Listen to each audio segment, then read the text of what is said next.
Panginoon, ang katapusan ng lahat.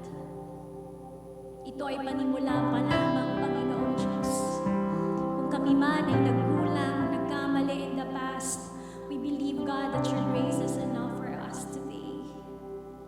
No matter what we've done, Lord, we know, God, that you're always there, God, to forgive us, to cleanse us, Lord God. Sa araw na ito, may pagbangon kang gagawin sa aming mga buhay, Panginoon.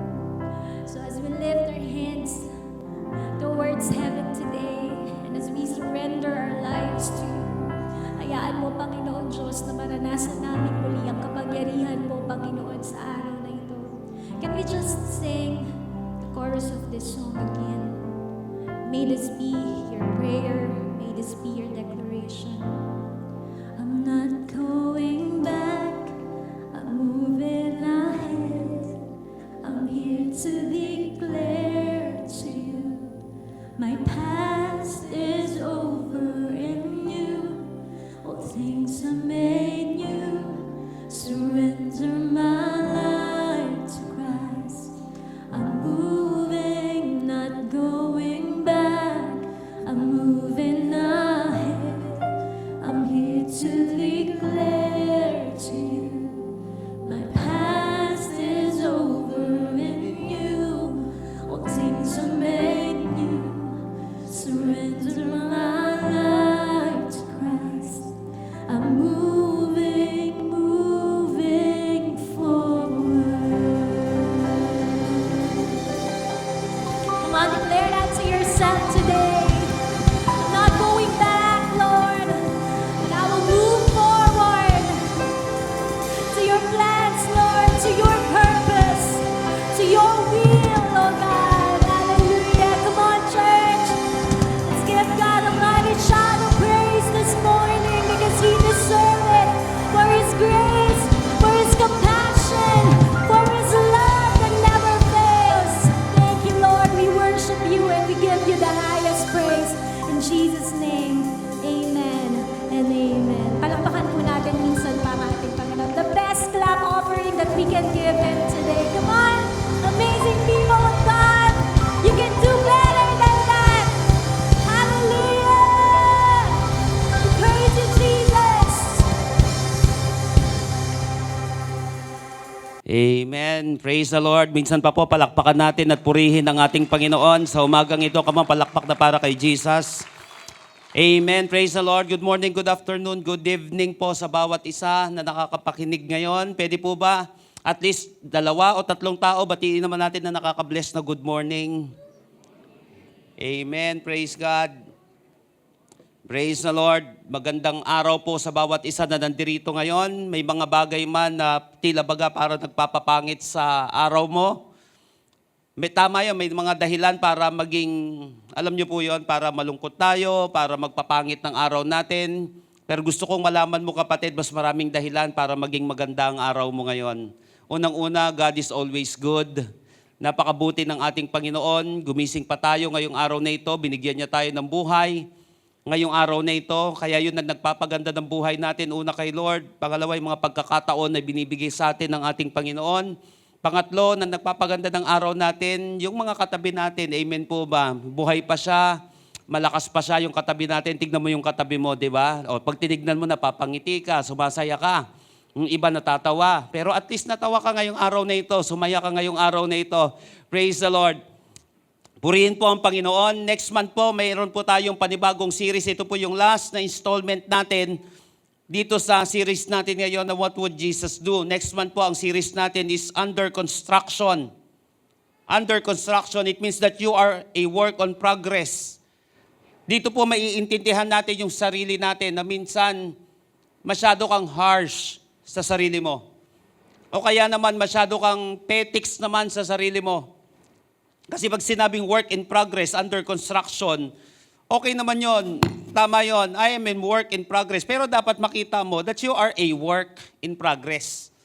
So dapat nakikita mo yon na yung pagbibuild sa buhay mo. Pero naman wag man ama masyadong maging worse dahil minsan may mga rough edges tayo sa buhay na tila baga parang masyado nating, alam niyo, masyado nating minamadali na nakalimutan na natin yung proseso.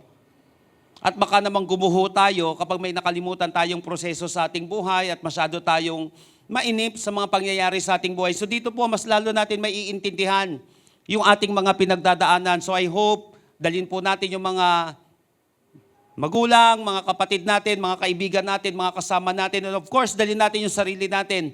At naniniwala po ako na napakaganda ng gagawin ng Panginoon sa panibagong buwan na ito. So ngayon po, tapusin natin itong month na ito with a bang. Napaka-importante po nito mga kapatid, nitong pag-uusapan natin kasi may kinalaman ito hindi lamang sa atin kundi sa mga tao na nakapaligid sa atin, lalo na yung mga tao na kung saan nagkasala. Mga taong makasalanan na katulad mo at katulad ko. May tendency kasi na masyadong maging self-righteous ang isang tao at hindi naman, sa kabilang banda, hindi rin naman pwede na wala tayong standard. Hindi pwede yung self-righteousness at the same time, hindi rin pwede na wala tayong standard. Kaya napaka-importante ng Biblia. Because the Bible is the final authority of our faith and conduct. Hindi nakikita natin sa TikTok, hindi nakikita natin sa Facebook. Hindi naririnig natin kung kani-kanino. Well, kung mula sa salita ng Panginoon yon, maayos ang pagkalatag. Remember that the Bible is the final authority of our faith and conduct. Hindi pwede na wala tayong sinusundan na konstitusyon sa ating buhay. Hindi pwedeng na wala tayong mapa sa ating buhay kasi maliligaw tayo. Kaya nga nandito ang salita ng Panginoon, your word is a lamp unto my feet and a light for my path. Napaka-importante pong mapa, napaka-importanteng konstitusyon ng buhay natin ang salita ng Panginoon. Specifically, napaka-importante po ng ginawa ng ating Panginoong Kristo. Kasi makikita natin na napaka-importante ng kanyang ginawa dito sa mundo. Hindi siya basta pinanganak dito sa mundo ng wala lang. Una, para tayo ay kanyang tubusin sa ating mga kasalanan. Pero napaka-importante din ng Bible. Napaka-importante ng buhay ng Panginoong Hesus. Kaya alam niyo po ba, ang tawag sa first 5 books ng New Testament ay Gospels. Okay? Yung first 5 books ng Old Testament, ang tawag doon Torah. Ito po mga kapatid, yung first 5 books ng Old Testament, yung Genesis, Exodus, Leviticus, Numbers, Deuteronomy. Yung first 5 books naman ng New Testament, Gospels. Yung Matthew, Mark, Luke, saka first 4 books pala, John. Okay, yung 4 Gospels na yon. Panlima yung Acts, kasi yung Acts naman ay sinulat din ni Luke. Kasi may kinalaman doon kung bakit nasabi na kay Luke yon. Yung unang statement kay Theophilus na sinulatan niya. So napaka-importante po yung first 4 books ng New Testament. Why? Yung first 4 books po ng New Testament, tawag doon ay Gospels. May kinalaman po ito sa life and teachings of Jesus Christ. Life and works of Jesus Christ. Okay, yung first 4 books na yon ng New Testament, life and works of Jesus Christ. Makikita natin yung buhay, yung katuruan ng ating Panginoong Kristo dito. Okay, kaya nga sinabi ko, parehas man ang tema, sabihin na natin na, ng tawag dito, ito ay Gospels, pero magkakaiba ang sumulat dahil magkakaiba din naman ang recipient ng mga books na ito. Kaya nga every time na tayo ay nagbabasa ng Gospels, yung first 4 books ng New Testament, napaka-importante na ang unang makita natin doon, walang iba, kundi ang Panginoong Kristo. Kasi nga, yun ay life and teachings of the Lord Jesus Christ. So ang tanong ngayon, paano ba trinato ng Panginoong Kristo ang mga makasalanan? Kasi mahirap po na mag-fall tayo sa dalawang extremes. Kasi baka mas maging mabait na tayo, alam mo yon, mas mabait na tayo sa Panginoong Hesus, na hindi na si Jesus yung standard ng kabaitan natin. At the same time naman, baka mas maging malupit na tayo sa mga tao na kung saan naging malupit sa ating buhay at naging malupit sa mga tao. Kaya nga still, dapat may standard. At yung standard natin, walang iba kundi ang Panginoong Hesus. Para nang sa gayon, tama ang trato natin sa mga makasalanan na katulad natin sa ating paligid. Ulitin ko, ingat sa pag-fall sa 2 extremes na ito. Baka mas mukha na tayong mas mabait kaysa kay Jesus na hindi naman yon yung righteousness na nais ng Panginoon. Baka naman mas lalo tayong, alam mo yun, napakalupit natin na kung saan ultimo tayo, dapat din kung sa atin kaya gawin yon, baka mas lalo namang hindi natin kayanin. Kaya ano ba ang ginawa ni Lord? How to treat sinners the way Jesus treats them. Para nang sa gayon tayo ay nabubuhay sa mundo ng makasalanan. Kahit mga mananampalataya, nagkakamali rin. Katulad mo at katulad ko. Kaya lang, paano ba ang tamang trato dito? Kasi halimbawa, nagkaroon ng pagkakasala sa loob ng tahanan. Pag hindi mo na-treat ng maayos yan, magkakaroon ng virus sa ating tahanan. Baka sa akala natin, napakabait natin, hindi na natin na-treat. Parang yung sakit eh. Na minsan, hindi, hayaan mo na lang. O, hinayaan natin, lumala ng lumala, ano mangyayari? O kaya naman may sakit na yung tao, nirindi pa natin narindi, lalo naman lumala yung sakit. Ano ang gagawin natin? I want you to open your Bible with me in John chapter 8, verses 1 hanggang 11. John chapter 8, verses 1 hanggang 11. Itong chapter na ito, in most Bible records, ito po mga kapatid ay story ng babae na kung saan was caught in adultery. But dito po ba sa passage na ito, hindi lang natin makikita dito yung babae. Sabi ko nga, pag nagbasa ng Gospels, Matthew, Mark, Luke, John, ang unang titignan ang Panginoong Hesus. Pangalawa na lang yung mga karakter dito. Ang unang titignan natin, anong ginawa ni Lord? Ano ang naging response niya dito? So may babae who was caught in adultery. But makikita din natin sa powerful account na ito, yung wisdom ni Jesus at yung napakatinding grace ng ating Panginoon. Yung truth ng Panginoon at the same time grace. Kaya nga importante yung love and truth, grace and truth. Hindi pwedeng love lang pero walang truth. So napaka-importante ng balance na yon. So dito sa passage na ito, ang galing ng Panginoong Sokristo. Makikita natin yung tindi ng balance dito sa passage na ito. John chapter 8, verses 1 hanggang 11. But Jesus went to the Mount of Olives. At dawn, he appeared again in the temple courts, where all the people gathered around him and sat down to teach them. The teachers of the law and the Pharisees brought in a woman caught in adultery. They made her stand before the group and said to Jesus, "Teacher, this woman was caught in the act of adultery. In the law of Moses, commanded us to stone such women. Now, what do you say?" Tignan niyo po yung susunod na passage, verse 6. When they were using this question, ano daw po? As a trap. Sabihin nga po natin, trap. They were using this question as a trap in order to have a basis for accusing him. But Jesus bent down and started to write on the ground with his finger. When they kept on questioning him, he straightened up and said to them, "If any one of you is without sin, let him be the first to throw a stone at her." Again, he stooped down and wrote on the ground. Pangalawang beses na siyang sumulat sa lupa. At this, those who heard began to go away one at a time, the older ones first, until only Jesus was left, with the woman still standing there. Jesus straightened up and asked her, "Woman, where are they? Has no one condemned you?" "No one, sir," she said. "Then neither do I condemn you," Jesus declared. "Go now and live your life of sin." So join me in our message today entitled, "Treat Sinners the way Jesus treats them." Treat sinners the way Jesus treats them. Lahat po tayo ay makasalanan. Pero paano natin itatrato yung mga taong makasalanan na katulad mo at katulad ko? Na katulad ng pagtrato ni Lord sa iyo at katulad ng pagtrato ni Lord sa akin. Paano natin maiiwasan naman ang mga extremes na kung saan napapakinggan natin sa mundo, the way they treat sinners. Dalawang extreme ang makikita natin dito. Kung paano tinatrato ng tao ang mga makasalanan na katulad nila.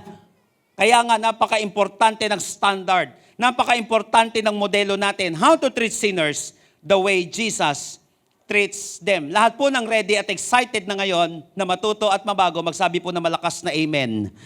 Number one, in verses 3 hanggang 7.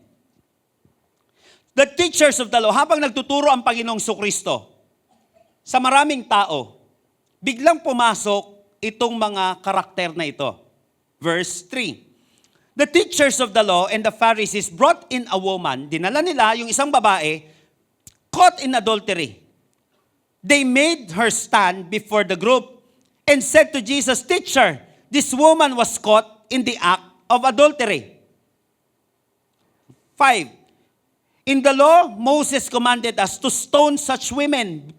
Tignan niyo po In the law, Moses commanded us to stone such women. Now, what do you say? They were using this question as a trap in order to have a basis for accusing him. But Jesus bent down and started to write on the ground with his finger.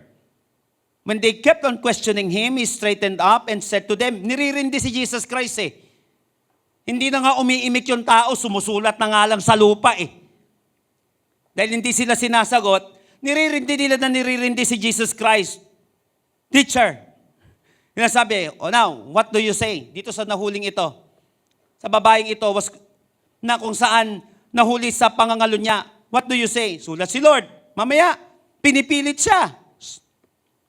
When they kept on questioning him, tumayo ang Panginoong Kristo and said to them, if any one of you is without sin, let him be the first to throw a stone at her. How to treat sinners the way Jesus treats them. Number 1, provide chance. Ang Panginoong Kristo ay nag-provide ng pagkakataon dito sa babaeng ito. This story is about a woman na nahuli sa akto ng pangangalo niya. At sa kanilang batas, kamatayan ng parusa sa ganitong klase ng kasalanan. Isang kahindik-hindik na kamatayan, isang uri ng kamatayan na magbibigay ng warning at takot sa mga tao na hindi rin tularan yung kasalanan na ginawa ng babaeng yon. Isang kamatayan na mahirap makalimutan ng lahat na makakakita. Kaya nga hindi ito lethal injection. Stone to death. Ito. Unti-unti na mamamatay yung isang tao na ganito yung kasalanan para makita ng tao kung gaano kahirap at gaano rin katindi yung ginawa niya. Pumasok sa isang maling pag-ibig ang babaeng ito at lumabas siyang wasak. No doubt, kamatayan ang kabayaran ng kasalanan. Romans chapter 6 verse 23, for the wages of sin is death. For the wages of sin is death. Kaya lang kagandahan dito, but the gift of God is eternal life. In Christ Jesus, our Lord. Ngunit dahil sa Panginoong Kristo, nabigyan ng pangalawang pagkakataon ang babaeng ito. Kung sa mata ng tao, at sa mata ng batas, wala ka ng pagkakataon. Tandaan mo, pagdating sa mata ng Diyos, ay may pagkakataon pa tayo. Pagdating sa mata ng Diyos, may pagkakataon pa tayo. Kaya kapag may mga tao, tila baga nahusgahan ka na parang wala ka ng pagkakataon. Dahil aminin na rin natin na tayo naman talaga ay nagkakamali, masasaktan ka doon. Pero tama na pagre-retaliate. Bakit? Minsan kung sino pa yung nagkamali, siya pa yung maangas. Nakuha po natin yon. Dahil nga may kasalanan tayo Ang gagawin na lang natin, huwag mong tanggapin yung mga judgment na ibinabato sa'yo ng tao na lang. Ang gagawin mo, tanggapin mo yung pagkakataon na binibigay sa'yo ni Lord. Kung kinakailangan umamin, do it. But napaka-importante, hindi ka kasi makakapagbago kasi may mga tao, hindi ka binibigyan ng pagkakataon na magbago. Nakuha po natin, ganun talaga, minsan lalo na nagkamali naman tayo. Hindi natin sila masisisi, baka may mga nasaktan tayo. Maybe ikaw gusto mo makamove on, sila hindi pa nga makamove on. Ang importante, si Lord nag-move on sa'yo. Ang importante si Lord, tandaan natin, nagbibigay si Lord ng pagkakataon. Sabihin nga po natin, second chance. Si Lord ay nagbibigay ng pagkakataon. Kung si Lord ay nagbigay ng pagkakataon sa'yo, marapat lamang na nagbibigay din tayo ng pagkakataon sa ating mga kapwa, tao. Kung sa tingin ng tao, wala ka ng pag-asa, ulitin ko, sa tingin ng Diyos, meron pa. Tignan niyo po, idugtong natin dito. Verses 7 hanggang 11.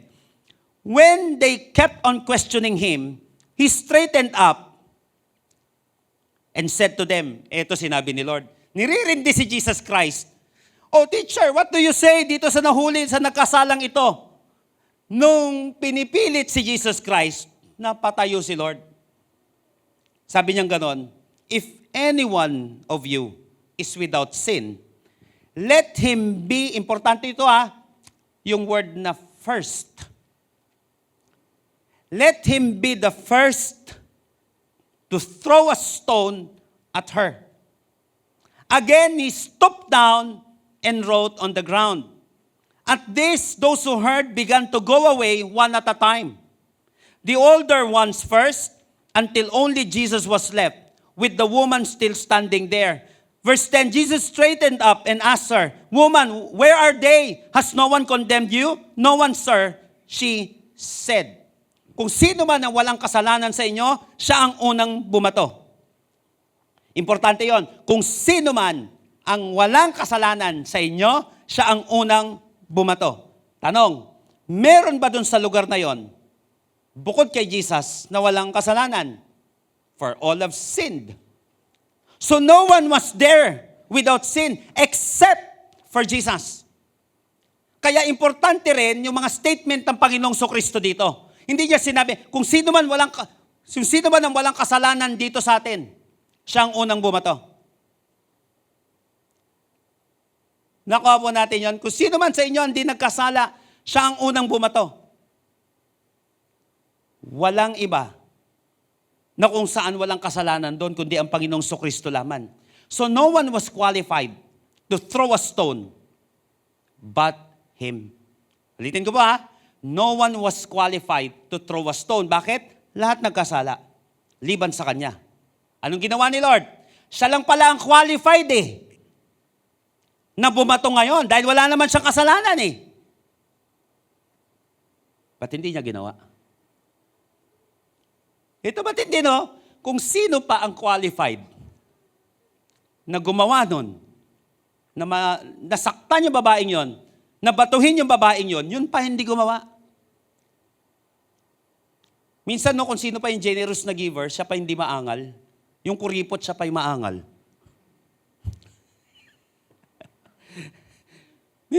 Kaya nga Minsan, kung sino pa yung qualified, napansin niyo po ito, mga kapatid, no one was qualified. No one was without sin except for Jesus. Minsan kung sino pa yung matindi kasalanan, siya pa yung mas maangas, siya pa yung malupit sa kapwa niya, no? Nakakita na po kayo ng ganon. Yung sino pa yung matindi kasalanan, ang lupit-lupit. Dapat kayo ikaw yung unang makakaunawa Kasi nga, tindi-tindi nga ng kasalanan mo. Kumakahusga ka naman sa kapwa mo, napakatindi naman. Di ba? Hindi mga ganon tao. Pero kung meron man dito, ang unang babato, si Jesus Christ yun. The only one qualified to throw a stone is Jesus Himself. But He did not do it. Hindi ginawa ng Panginoon. Tandaan po natin, kaya tayo nandito ngayon. Dahil may nagbigay sa atin ng pagkakataon. Kaya ka nandyan ngayon sa pwesto mo. Sa buhay, estado mo sa buhay. Minsan sa buhay mo may nagbigay sa'yo ng chance Sa trabaho, sa relationship mo. Yung mga bagay na meron ka ngayon.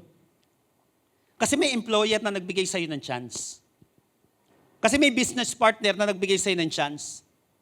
Kasi may asawa ka na binigyan ka rin ng chance.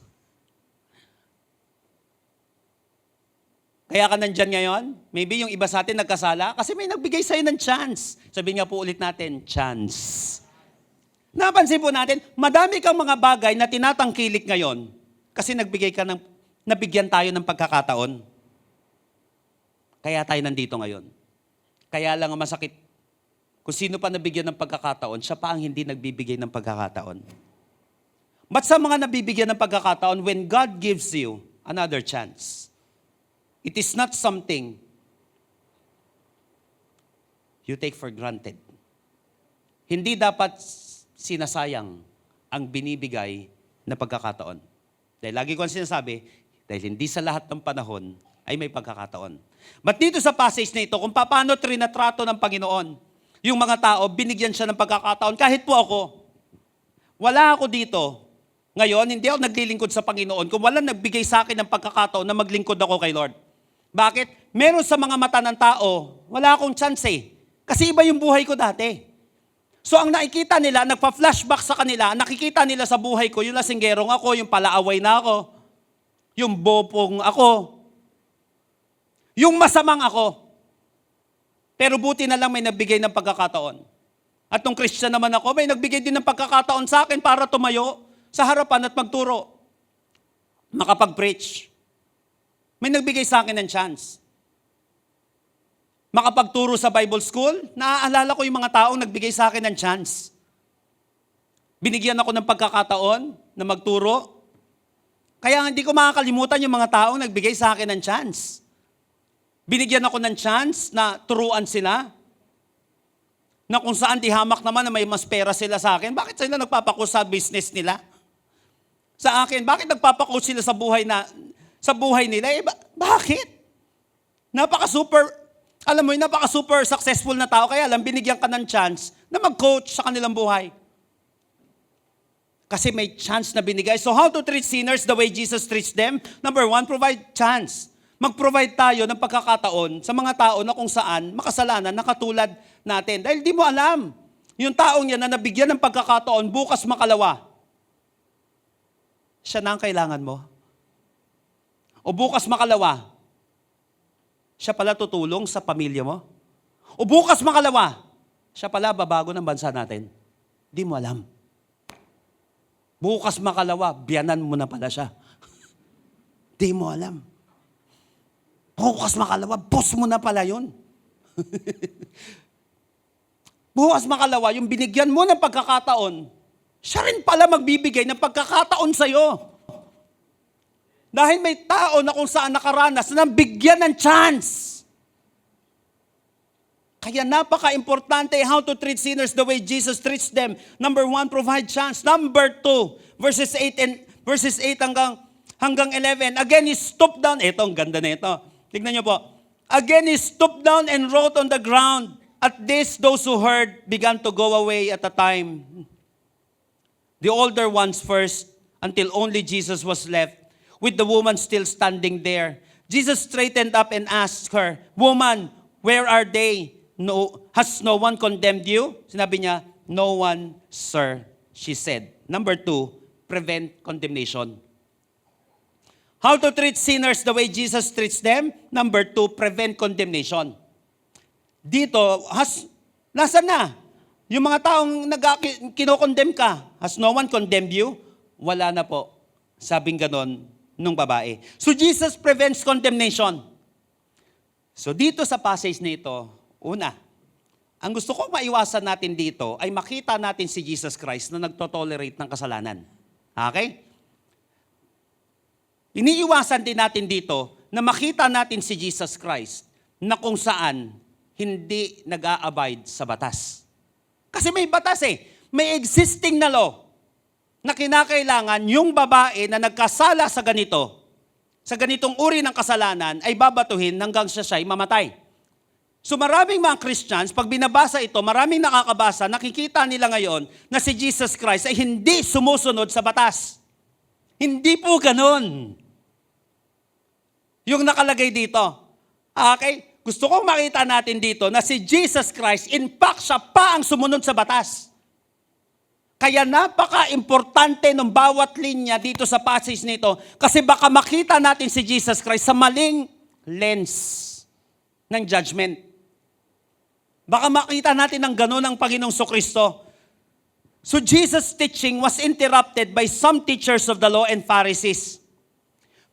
Ito pong mga skriba at pariseyong ito ay may strict application pagdating ng batas sa kanilang buhay. Kaya nga katulad ni Apostle Paul, siya po ay isang abogado. Religious lawyer, ang tawag sa kanya. Kay Apostle Paul. Kaya sila, yung mga pariseyong ito, na katulad ni Apostol Pablo, ay stricto pagdating sa batas. Kaya nga, sino man ang sumuway sa batas nila, na sa tingin nila, pati mga Kristiyano, ay paparusahan. Kaya they were persecuting Christians nung panahon na iyon. So the woman who may have been married was caught in adultery. Kasi yun ang kinakaso sa kanya. Nahuli daw siya sa pangangalunya. So maybe, o malamang, ang babaeng ito ay may asawa. And according to the law, she had, eto matindi, according po sa batas, kinakailangan may 2 o 3 witnesses para ma-confirm yung guilt ng babaeng ito na inaakusahan. Deuteronomy chapter 19, verse 15. Kinakailangan may 2 to 3 witnesses. Naku, makinig po kayo maigi dito. Napaka-importante nito. But the purpose of bringing this woman before Jesus, ang purpose nito, alam niyo po ba? Hindi naman para parusahan yung babae. Kaya dinala yung babae kay Jesus Christ. Ang purpose nito, para matrap ang Panginoong Kristo. Para pag nagkamali ng application si Jesus Christ dito, maaakusahan na ngayon, madidiscredit si Jesus Christ bilang isang legit na rabbi. Para madiscredit siya, wala, peking rabbi yan. Hindi marunong yan, huwag kayong susunod yan. Ang dami nang nakikinig sa kanya at that time eh. Nauubusan na ng alipores tong mga to.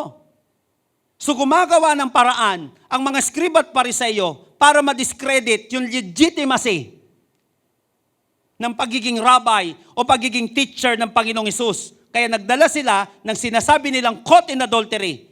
Sa kanya, sinasabi nila, anong masasabi mo dito?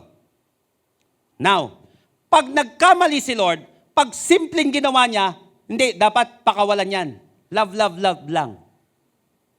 Ano magiging problema ni Jesus Christ? Ibig sabihin, nagdi-disobey siya sa batas. Pag nagkamali si Jesus Christ dito, ibig sabihin, wala, hindi marunong sumunod sa batas yan, huwag kayong susunod dyan. Pahamak yan, dadalhin kayo sa kamatayan yan, hindi marunong sumunod sa batas. Nakita niyo po yung kalagayan ni Jesus Christ dito? Pag si Jesus Christ naman sinabi, patayin hanggang sa mamatay, hanggang sa batuhin hanggang sa mamatay yung babaeng yan. Ang problema naman, dalawa. Okay? Pag hindi niya hinayaan na maparusahan, mas stone to death yung babae, ibig sabihin, siya ay lumalabag sa batas. Batas nila yun eh. Pero pag hinayaan niya naman, na mabato naman yung babae, ano mangyayari? Kasalanan naman niya, dalawa. At that time, nasa Roman Empire sila nung panahon na yon. Gustong i-apply ng scribe at pariseyo, of course yun nasa Bible. Batas nila yun eh. Okay, Jewish law. Ang problema nila, under sila ng Roman Empire noon. Ang dapat mag-execute niyan, yung Roman Empire.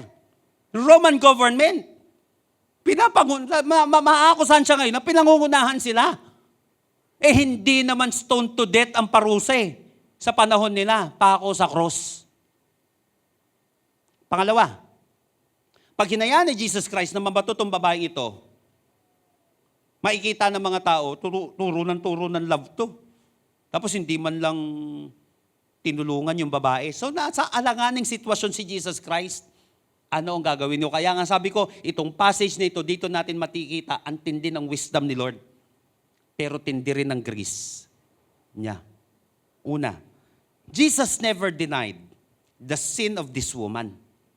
Wala siyang sinabi dito, hindi niya dininay na walang kasalanan itong babaeng ito. Napansin po natin? Pangalawa, Jesus never denied the penalty the law required or the Pharisees' right to carry out the judgment.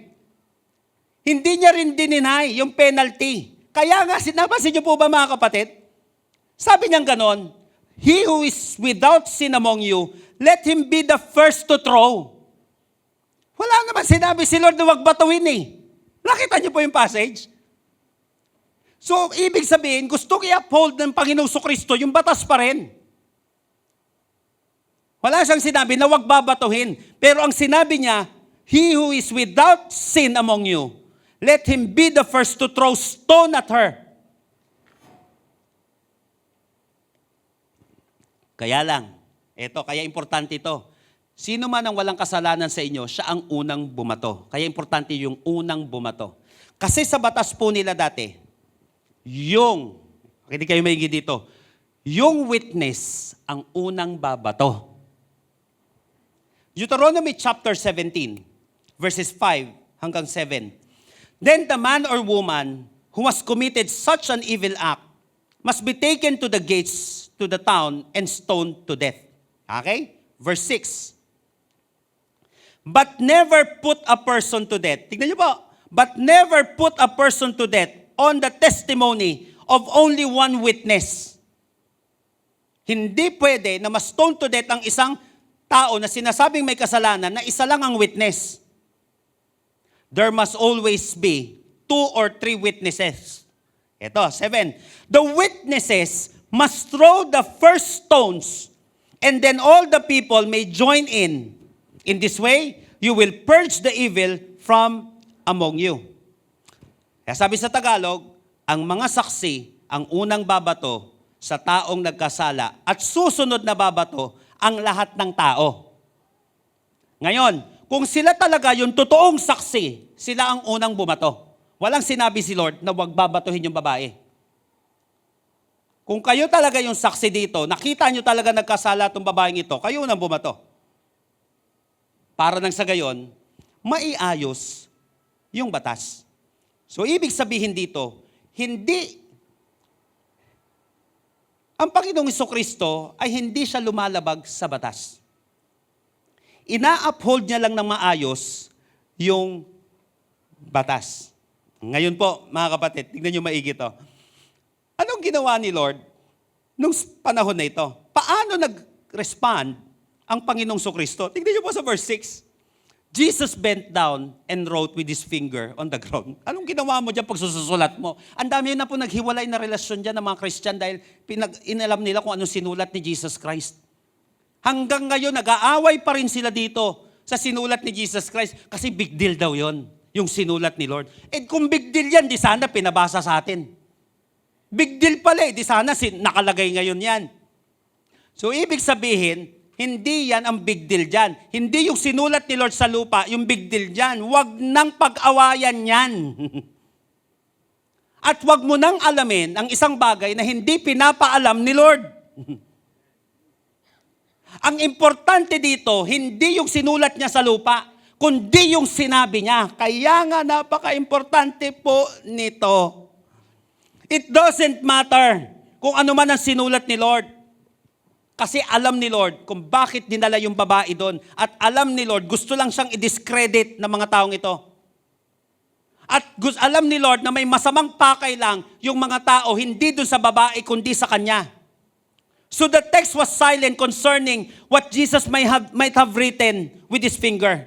Perhaps ang most reasonable po na dahilan, na option, kung bakit si Lord sumulat doon, He is merely giving their time to reflect about what He said. Ulitin ko, binibigyan ni Lord ng pagkakataon yung mga tao, specifically yung mga skriba at pariseyo, na magbulay-bulay muna sa kanyang sinabi.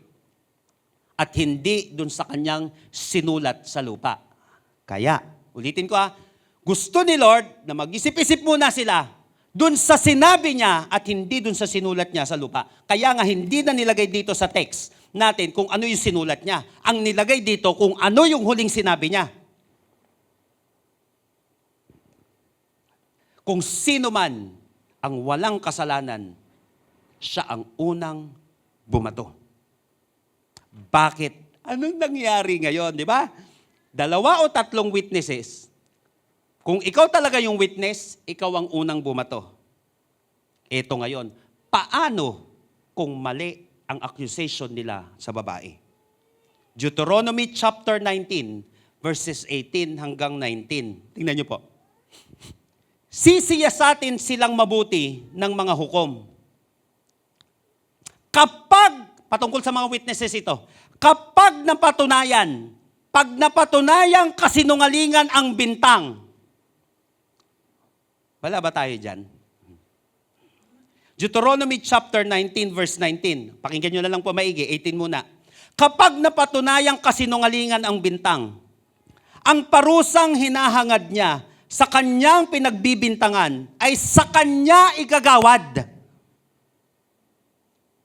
Alisin ninyo ang ganyang kasamaan sa inyong sambahayan. Deuteronomy chapter 19, verses 18 hanggang 19. Pag mali yung bintang nyo, sang-ayon din sa batas, yung kagustuhan nyong mabato yung babaeng yan, hanggang sa siya'y mamatay, sa inyo ipapataw ngayon. Sino ang walang kasalanan sa inyo? Siya ang unang bumato. Nakita nyo pala na nagkasala yung babae, di batuhin nyo sino yung witness. Kasi required sa batas, una, kayo bumato sa kanya. By the way, alam nyo po ba, required din dito sa batas na kung saan dalawa sila dapat nababatuhin. Actually, nakalagay po sa Leviticus chapter 20, verse 10. If a man commits adultery with another man's wife, with the wife of his neighbor, both the adulterer and the adulteress are to be put to death. Importante doon yung word na both. O ngayon, both pala sila. Yung sinabing nagkasalang isa, asan yung lalaki? Asan? O ba't di nyo dinala? Hindi rin naman nila sinabing tumakas yung lalaki. There's something fishy dito sa mga ito, na kung saan nagiging dahilan kung bakit hindi nila mabato-bato yung babae. Baka sila yung makasalanan dito. Wala rin naman dinay, hindi rin naman nag-deny yung babae, makasalanan siya. Okay? Pero, yung kasalanan niya, patunayan mo na ginawa niya talaga yun. O kaya patunayan mo na ganun talaga. Kasi pag hindi nila napatunayan, yari sila. Sila ang susunod na babatoy, nagasa sila'y mamatay. Pag nagkamali sila ng judgment. Pag nagsisinungaling sila, Deuteronomy chapter 19, 18 hanggang 19. Ito maganda.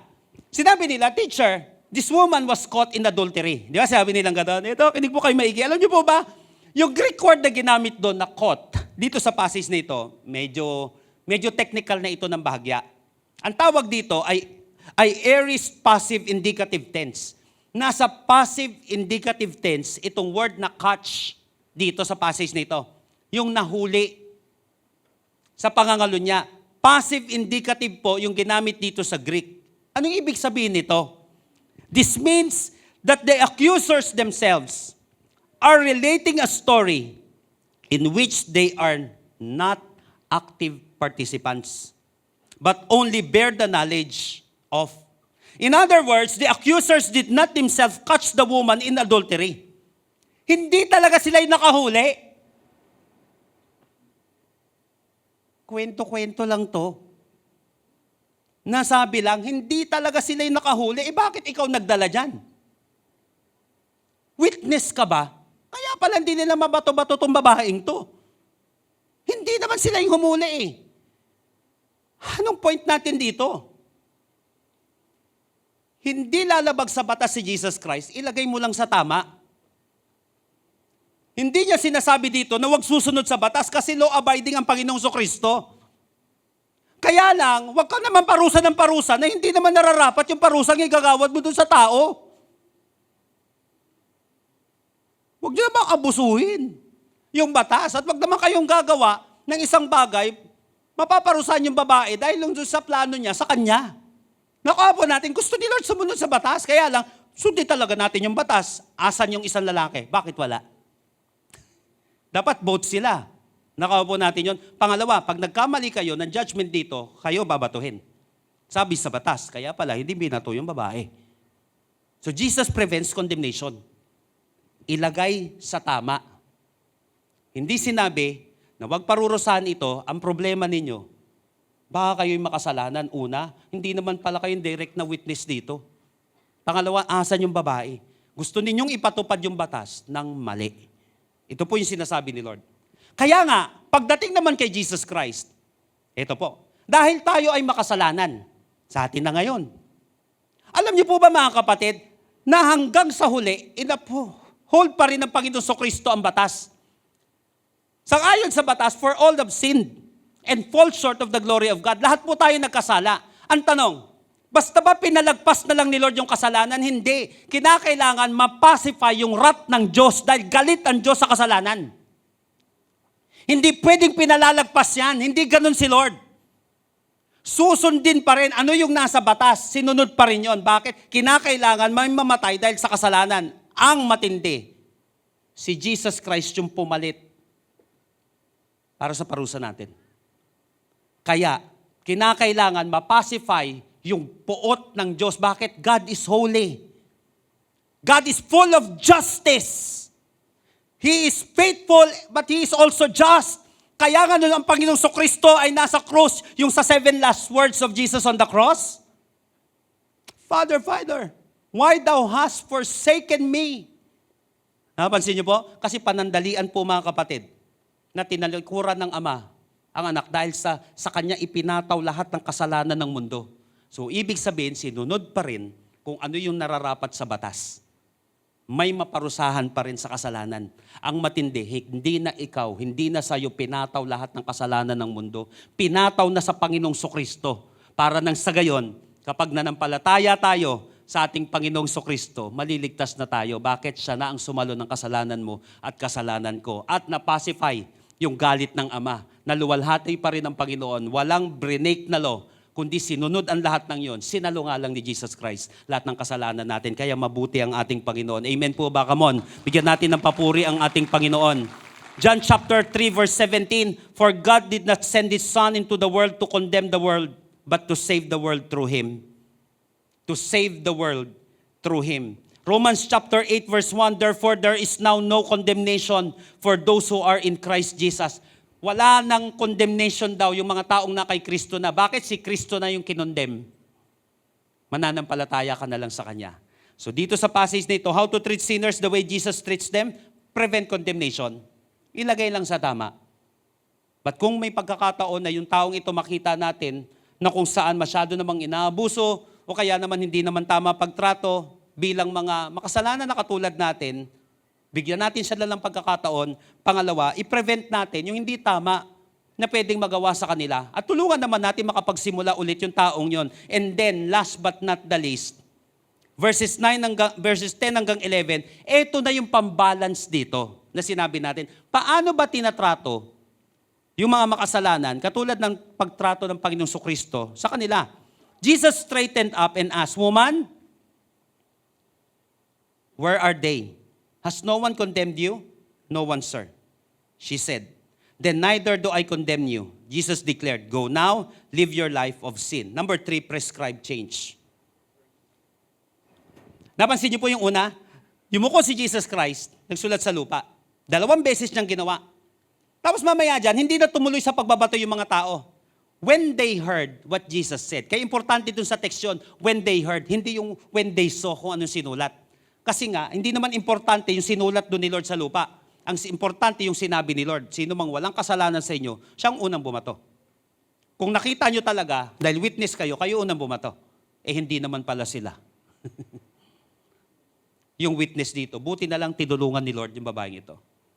Kaya kung may pagkakataon na makatulong ka sa mga tao nangangailangan, do it.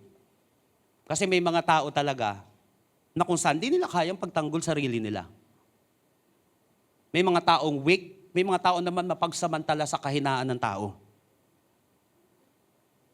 Mapagsamantala, baka tayo rin naman balang araw ang gamitin ng Panginoon para makabangon yung taong yun. Ulitin ko, baka hindi mo alam, bukas makalawa, magiging boss mo yung taong yun. Bukas makalawa, baka magiging di lang biyanan mo, kaya baka maging manugang mo na yun, di ba? Hindi mo alam, naligtas mo. O hindi mo alam, siya pala magiging hari, magiging presidente, balang araw, hindi natin alam. Pero ano man, mahal tayo ng Panginoon. Pangatlo, prescribed change. Hindi lang kasi ni Lord gusto tayo na wag maparusahan. Gusto rin ni Lord, mabago tayo.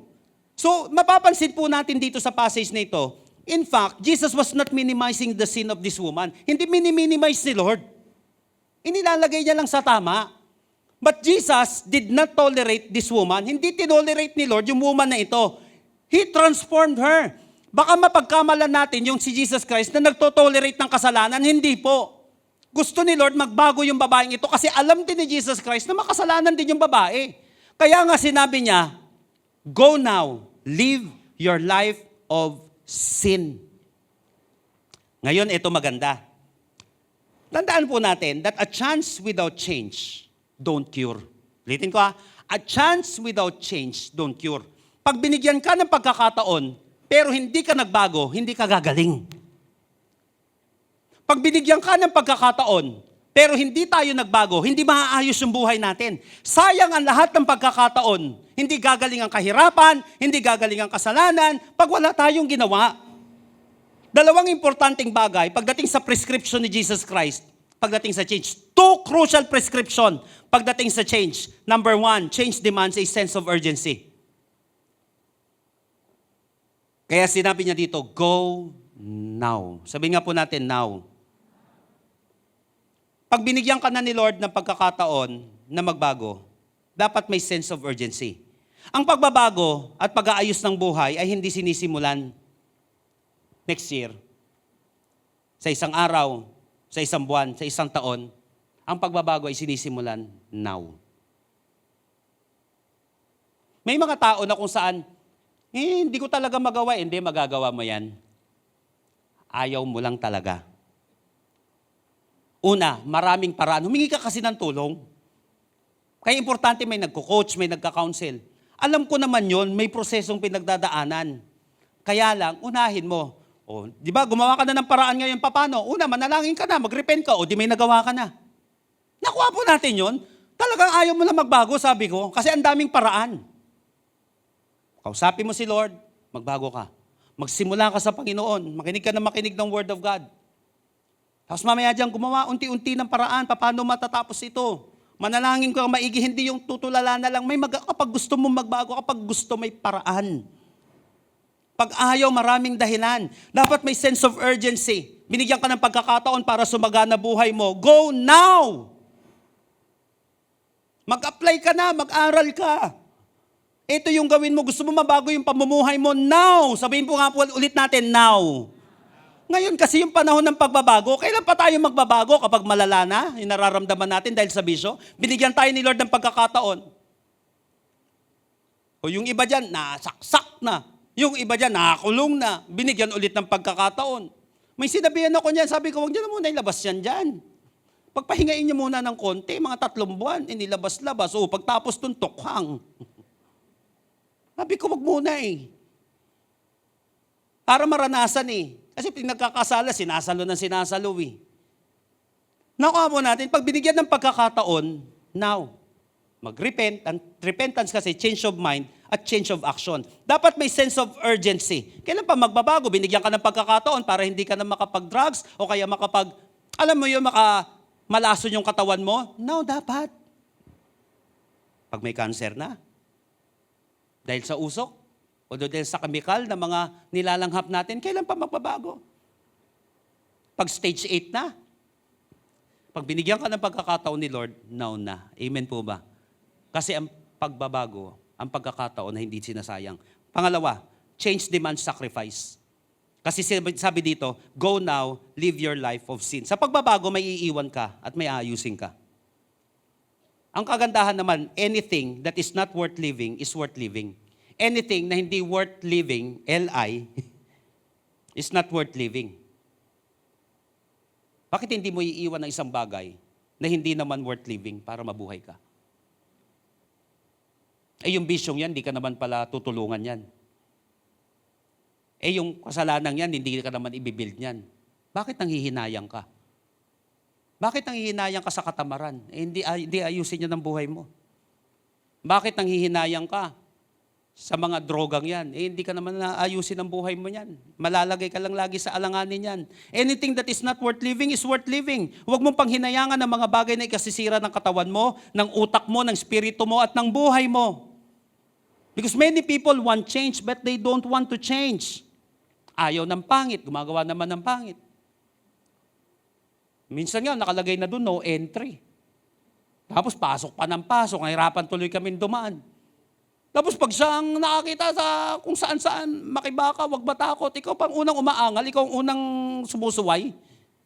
Dito, gusto nila magbago yung ibang tao, pero siya ayaw magbago. Napansin po natin, nais ng Panginoon na kung saan nagpe-prescribe lagi, pag binigyan ka ng pagkakataon ni Lord, magsimula ka na. Hindi agad-agad yan, alam ko. Hindi agad-agad perfect, pero dapat agarin mo. Ibig sabihin nun, gumawa ka na agad ng paraan.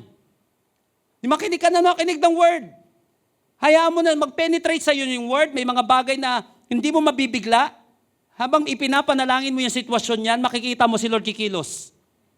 Kasi nakikita na ni Lord yung desire mo. Meron naman, hindi agad-agad magkakaroon ka ng trabaho. Hindi agad-agad magkakaroon ka ng negosyo. Pero dahil nanadalangin ka na, nag-repent ka, Lord, patawarin mo po ako, naging ganito po ako, tulungan mo po ako, Panginoon. May mga bagay na kung saan, sa mata mo, wala pa, pero sa mata ng Diyos, papadala niya ng solusyon.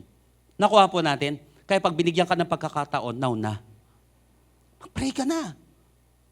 Gawin mo na agad ang pagbabago, ang pagkakataon na hindi sinasayang. Dahil hindi sa lahat ng panahon ay may pagkakataon. How to treat sinners the way Jesus treats them? Number 1, provide chance. Dahil minsan sa buhay mo, may tao din na nagbigay ng pagkakataon sa iyo. Pangalawa, prevent condemnation. Huwag mong hahayaan na kung saan may mga tao na mapaparusahan o may mga tao na masasaktan na hindi naman nila deserving yun. Dahil lang mahina sila, dahil lang hindi nila kaya. Baka ikaw yung nasa panahon na ikaw yung malakas, ikaw na maging kalakasan sa mga tao bumabagsak. Pangatlo, prescribe change. Huwag mo ito tolerate. But importante yung transformation. Kasi may mga tao gusto lang love lang, pero ayaw magbago. Tandaan natin, ang love does not delight in evil, but rejoices with the truth. May mga gusto tumanggap ng pagmamahal, pero ayaw tumanggap ng pagbabago. Hindi rin mababago. Ulitin ko, a chance without change won't cure. Yung pagkakataon na binigay sa atin ni Lord, hayaan natin na gumaling tayo doon sa pagkakataon na yon. Thank God, lahat po tayo dito binigyan ni Lord ng chance. Sa lahat po ng binigyan ng chance dito ng Panginoon, palakpakan nga natin ang ating Panginoon. Praise the Lord. Amen. Praise God. Tayo po lahat ay tumayo sa presensya ng ating Panginoon. Bago po tayo mag-pray, ulitin ko, kaya ka nandyan ngayon kasi may isang tao at isang tao na nagbigay sa'yo ng chance. Kaya sa church, sinabi ko, let's give them chance. Bigyan mo itong tao ito. Maybe sa mata ng tao ganyan, pero binigyan na ni Lord ng chance. Pero di naman tayo nagtotolerate. Kailangan pa rin mag-discipline tayo. Ng mga tao pa rin. Hanggang sa, kung gusto mo magbago, sabi ko, sasamahan kita hanggang dulo, maniwala ka. Kasi ganun si Lord eh. Kasi ang gusto ng Panginoon, binibigyan tayo ng pagkakataon, may pagtanggap na mangyayari hanggang sa kung saan willing ka naman mag-change, mababago ang buhay mo. Maniwala ka. Sa mga tao dito na hindi ka na nabigyan ng pagkakataon ng iba, so malaman mo si Lord binibigyan ka ng chance. Wala akong pakialam kung binigyan ka na ng ending ng tao. Ang pakialam ko ngayon, binibigyan ka ng beginning ni Lord. Yun ang maganda. Verses 9 hanggang 11. When the accusers heard this, sa sinabi ni Lord, they slipped away one by one, beginning with the oldest. Only Jesus first was left in the middle of the crowd with the woman. Then Jesus stood up again and said to the woman, where are your accusers? Ito, tignan niyo pong maigi. Didn't anyone of them condemn you? Anong sabi ng babae? No, Lord. Jesus said, neither do I. Go and sin no more. Go and sin no more. Napansin niyo po yung word na Lord dito sa passage? No, Lord. Yung ibang translation, Sir ang ginamit. Bakit po ko ginamit ito? Kasi nakalagay sa Greek, ito yung Greek word na ginamit dito, kurios. Itong kurios na ito, ang ibig sabihin, Master, Lord, Owner, Possessor. Dito, sa dulong-dulo, inacknowledge na ng babae yung Lordship ni Lord sa kanyang buhay. Inacknowledge na ni Lord. May mga nagsasabi nga na yung babaeng ito, siya doon si Mary Magdalene, prostitute. Itong babaeng ito. So ano't ano man yung uri ng babaeng ito after nitong encounter niya kay Jesus Christ, ang masisigurado ko, inacknowledge ng babae yung Lordship ni Lord. Lord, nasabi niya, you own me. You're my master now. You're my Lord. Ito maganda, bago tayo mag-end. Nahirapan ka ba magbago? Nahirapan ka ba sa sitwasyon mo? Ito technique dyan. Acknowledge mo yung Lordship ni Lord. Kaya sabi, no Lord. She said, no Lord. Wala po nag-condemn sa akin. Unahin mo si Lord na maghari sa buhay mo. Pag si Lord na, yung Lord ng buhay mo, may mga bagay na hindi mo kaya, pero kaya ni Lord. Kikilos si Lord. Kasi hindi na ikaw, puro diskarte mo. Wasak lang tayo dyan. Acknowledge mo that even the winds and the waves obey Jesus because He is Lord. May mga bagay na kahit magsimula ka magbago, may hirapan ka pa rin, maniwala ka. Hirap ka sa sarili mo eh. Pero kung malinaw sa'yo na si Lord yung Master at siya ang Lord, siya ang Possessor, siya ang Power, siya ang yung Diyos. Di din ang ibig sabihin ng kuryos. Kaya niya, kahit hindi mo kaya. Hindi mo alam what's next after this decision. What's next after this declaration? What's next?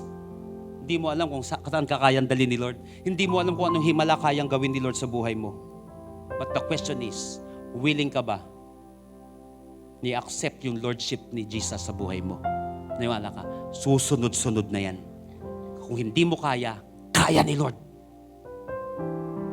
Because He is Lord and He is God. I want you to close your eyes right now. Sa lahat sa atin dito na may mga pinagdadaanan na gusto mo naman talaga mabago yung buhay mo, pamumuhay mo, tiwala mo na kay Lord yan. Kapatid, tumakad ka kay Lord, dadapa, masusugatan.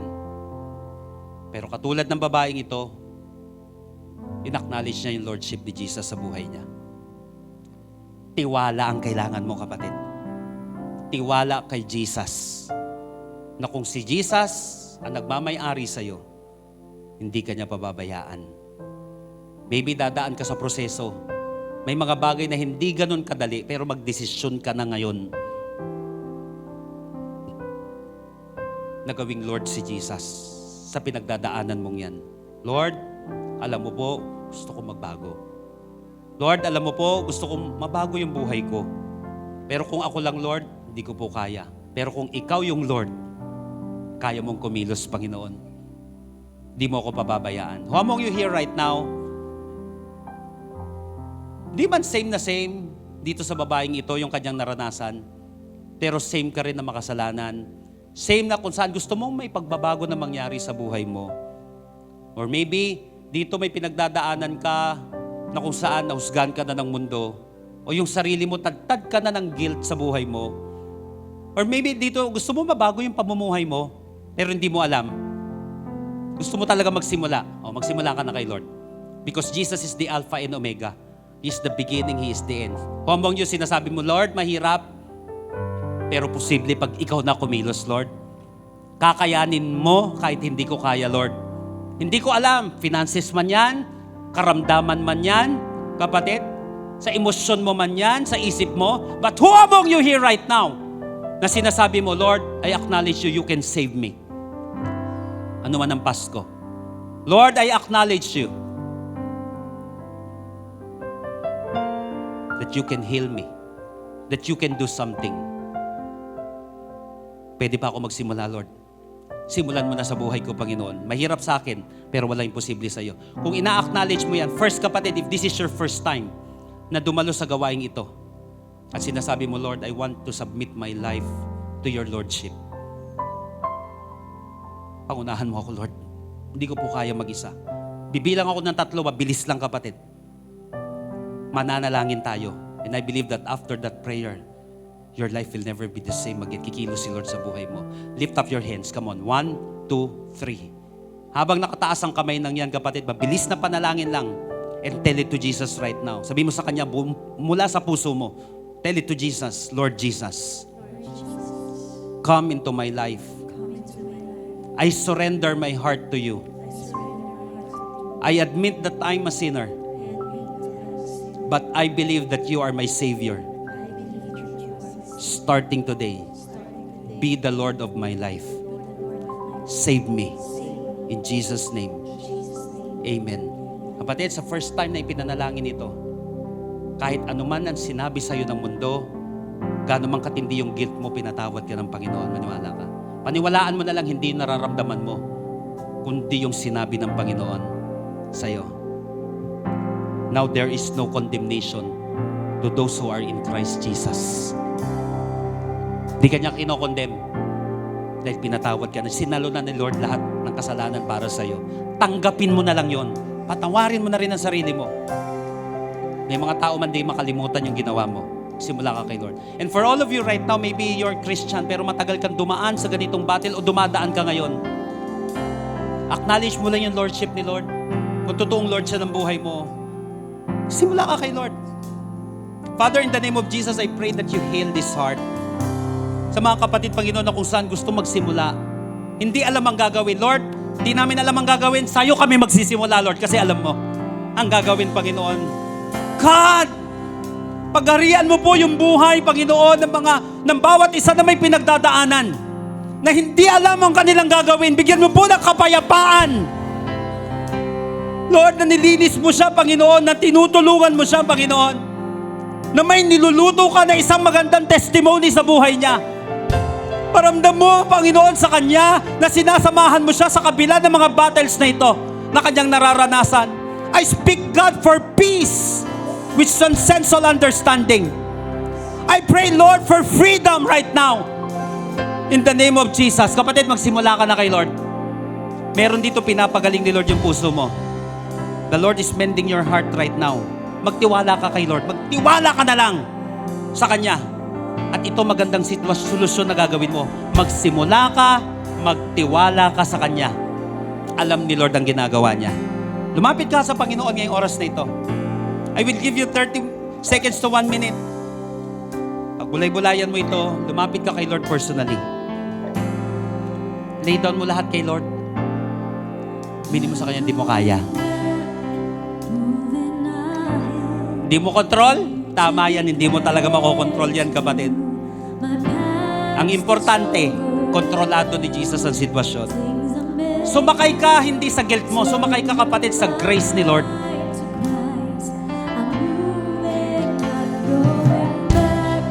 Diyan ka dumaan, kapatid. Kasi hindi ka makakalakad. Hindi ka makapagsimula. Declare His Lordship.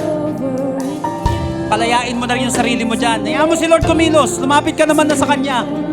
Nagsisimula ka naman eh. Nandito ka. Eh, titutuhanin mo ng kapatid magsimula. Ikaw ngayon, kapatid, binibigyan ka ni Lord ng chance. Simulan mo na yung chance na yan. The Lord is not condemning you right now. Palayain mo na rin yung sarili mo dyan.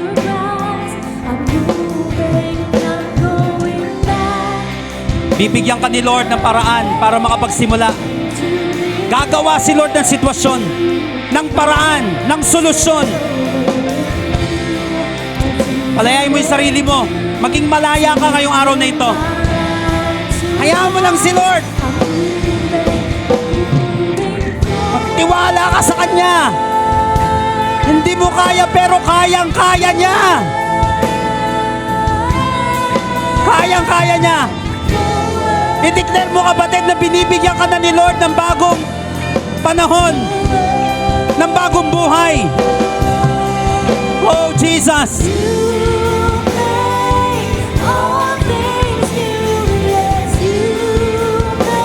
May kapayapaan na binibigay ang Panginoon.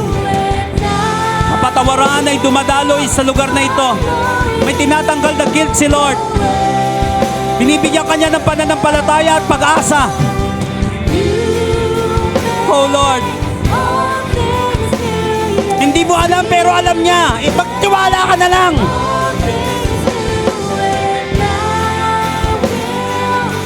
Hindi mo alam kung kailan pero alam ni Lord. Basta lumakad ka lang sa Kanya ngayon.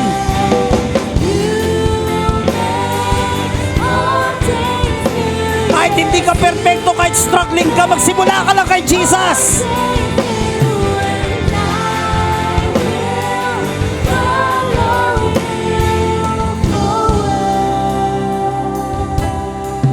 Ikaw, kapatid, ulitin ko na hindi mo alam kung anong gagawin. Basta lumakad ka lang. Kasama si Lord, magsimula ka. At makikita mo, kapatid, unti-unting may nangyayari sa sitwasyon mo. Father, in the name of Jesus, I pray that you heal this broken heart. Buuin mo po ito, Panginoon, ng iyong pagmamahal. Dagdagan mo ang pananampalataya ng bawat isa, lalo sa panahon na hindi namin alam ang aming gagawin. Pero Lord, nananampalataya kami, alam mo, Lord. Patatagin mo ang bawat isa sa bawat kinakaharap niya sa buhay. Sa mundong ito, Panginoon, na tinapos na kami, wala nang pagkakataon kami. Lord, salamat. Dahil sa iyo, simula pa lang ito ng lahat ng magandang, lahat, Panginoon, ng magagandang bagay ay sinisimulan mo ngayon. Salamat po. Salamat. Magsisimula kaming magaling, magsisimula kaming pinatawad, magsisimula kaming pinalakas mo, Panginoon. Salamat po sa kapatawaran sa aming kasalanan. Salamat po dahil hindi mo na kami kinondem, dahil nakondem ka na, Panginoon, sa krus ng Kalbaryo. Kaya tinatanggap na lang namin yung ginawa mo sa amin, Panginoon. Salamat po, Panginoon. Sinalo mo na kami, Panginoon. Salamat dahil lahat ng sumpa ay tinanggap mo na. Para, Lord, ang kailangan na lang namin, tanggapin ka na lang namin sa aming buhay. Salamat po. Kaya ngayong araw na ito, Lord, maghari ka sa aming buhay. Pag-ibig mo patuloy na maramdaman namin, Panginoon. Pangunguna mo at kapangyarihan mo maranasan namin, Lord, sa journey ng aming buhay. Sa journey ng pagbabago ng buhay namin. Salamat po. Maluwalhati ka higit sa lahat, Panginoon, sa mga buhay na binago mo, sa mga buhay na pinagaling mo, Panginoon, at sa mga buhay na gagamitin mo pa sa maraming tao, Panginoon. Salamat po. Sa iyo po ang pinakamataas na papurit pagsamba sa pangalan ni Jesus. Lahat po'y magsabi ng Amen and Amen. Lahat na naniniwala na mahal siya ni Jesus, come on, mas malakas na palakpak para sa ating Panginoon ngayong araw na ito. Praise the Lord. Hallelujah.